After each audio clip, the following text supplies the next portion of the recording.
প্রবাদ আছে, যিনি রাঁধেন তিনি চুলও বাঁধেন। তবে আজকের নারীরা শুধুমাত্র এই দুইয়ের মধ্যেই সীমাবদ্ধ নন। নারীদের অবদান নিয়ে অনেকের মুখেই রয়েছে জয় জয়কার। নারী জয় করেছে হিমালয়, ভেঙেছে নারী বিদ্বেষী নানান প্রচলিত প্রথার শিকল। বর্তমানে নারীরা আকাশে উঠছে, এমনকি হয়েছে নভোচারীও। পুরুষের সঙ্গে সমানভাবে পাল্লা দিয়ে কাজ করছে। নারীদের অধিকার আদায় নিয়ে এখন সিংহভাগ মানুষ সচেষ্ট। কিন্তু কেমন ছিল শতাধিক বছর আগে জন্ম নেওয়া নারীর জীবন? এমনই এক নারী হলেন আবিদা সুলতান।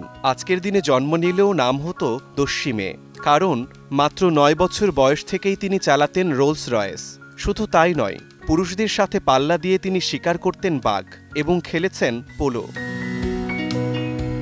ব্রিটিশ ভারতের উত্তরের রাজ্য ভূপালের শেষ নবাব হামিদুল্লাহ খানের মেয়ে আবিদা একেবারে শৈশব থেকেই সমাজের প্রচলিত ধারণা ও রীতিনীতিকে বৃদ্ধাঙ্গুলি দেখিয়েছিলেন এই রাজকন্যা। ১৯১৩ সালে জন্ম নেওয়া আবিদা অত্যন্ত সাহসিকতার সঙ্গে ভূপাল শাসন করেছিলেন। মাত্র ১৫ বছর বয়সে সিংহাসনের উত্তরাধিকারী বনে যান। বিশেষ করে মুসলিম সম্প্রদায়ের নারীদের প্রথাগত বৈশিষ্ট্যের বাইরে গিয়ে নিজেকে তুলে ধরেন অনন্যভাবে। ১ দশকেরও বেশি সময় ধরে তার বাবার মন্ত্রিসভা পরিচালনা করেছিলেন। আবিদা অল্প বয়স থেকেই কঠোর নিয়মানুবর্তিতার মধ্যে বড় হয়েছিলেন। ২০০৪ সালে লেখা আত্মজীবনীমূলক স্মৃতিকথা রেবেল প্রিন্সেসে আবিদা জানান, তিনি ভোর ৪টা বাজে কোরআন তেলাওয়াতের জন্য উঠতেন। পাশাপাশি খেলাধুলা, গান, বাড়ি পরিষ্কার করার মতন কাজও করতেন। পরিবার থেকে আবিদা কখনোই বৈষম্যের শিকার হননি। মূলত পুরুষশাসিত সমাজে তাদের সঙ্গে পাল্লা দিয়ে কাজ করার মনোভাব তার গড়ে উঠেছে পরিবার থেকেই।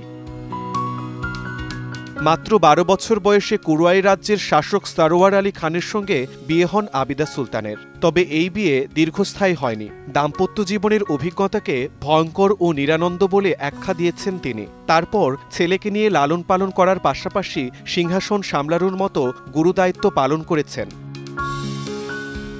১৯৩৫ থেকে ১৯৪৯ সাল পর্যন্ত তিনি ভূপালের মন্ত্রিসভা পরিচালনা করেন। ১৯৪৭ সালে ভারত পাকিস্তান বিভক্তির পর ঘৃণা ও সহিংসতাপূর্ণ পরিস্থিতিও গভীরভাবে প্রত্যক্ষ করেছিলেন। সে সময় ভারত ভাগের আগে ব্রিটিশ সরকারের আহ্বানে গোলটেবিল সহ বেশ কয়েকটি আলোচনা হয়েছিল। এসব আলোচনার অংশ হিসেবে ছিলেন আবিদাও এবং সংশ্লিষ্টদের সাথে একাত্মতা পোষণ করেছিলেন। ভূপালের প্রতি তার অবদান অনস্বীকার্য। দেশভাগের পর সেই আবিদাকেও বৈষম্যের মুখোমুখি হতে হয়েছে। পরে প্রতিকূল পরিস্থিতির মুখে ১৯৫০ সালে সন্তানকে নিয়ে তিনি পাকিস্তানে চলে যান।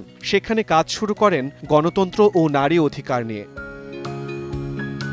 এখনও আবিদাকে ভূপালের মানুষ স্মরণ করেন। সেখানে এখনও তিনি পরিচিত বিয়া হুজুর নামে। সাহসিকতা ও বুদ্ধিমত্তার সঙ্গে দেশ এবং নিজ জীবনে দাপিয়ে বেড়ানো আবিদা ২০০২ সালে করাচিতে মারা যান। শিমুল হোসেন, সময় সংবাদ।